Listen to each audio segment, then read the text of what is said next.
तो सबसे पहले मैंने ले ली है पेस्टल शीट, वो भी ग्रीन कलर की। उसके बाद इसको इस तरीके से फोल्ड करेंगे कि इसके चारों जो साइड्स हैं वो इक्वल हों। उसके बाद हमें चारों तरफ से इसको फोल्ड कर देना है। इसे फोल्ड करने पे हमारी ये लाइन आपको दिखाई दे रही होंगी।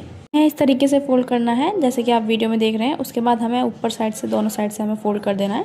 जब तक मैं इसे फोल्ड कर रही हूँ, आप सभी लोग कमेंट करके जरूर बताइए कि आपका फेवरेट बर्ड कौन सा है। मेरा तो पैरट है। दोनों साइड से फोल्ड करने के बाद हमें इसमें नीचे की साइड पे एक कट लगा देना है सीजर की हेल्प से। वैसे सच कहूँ तो मुझे भी बहुत टाइम लगाता है इसे बनाने में, इसीलिए आप भी वीडियो ध्यान से देखना ताकि आपको भी अच्छे से समझ में आ जाए। उसके बाद हमें इसे दोनों साइड से ऊपर की साइड को फोल्ड करना है। उसके बाद हमें एक तरफ नीचे कर देना है। उसके बाद हमारे जो छोटे छोटे विंग्स है इसको फोल्ड कर देना है। वैसे तो पैड बनाने में पूरा प्रोसीजर जो है वो फोल्डिंग का ही है बस।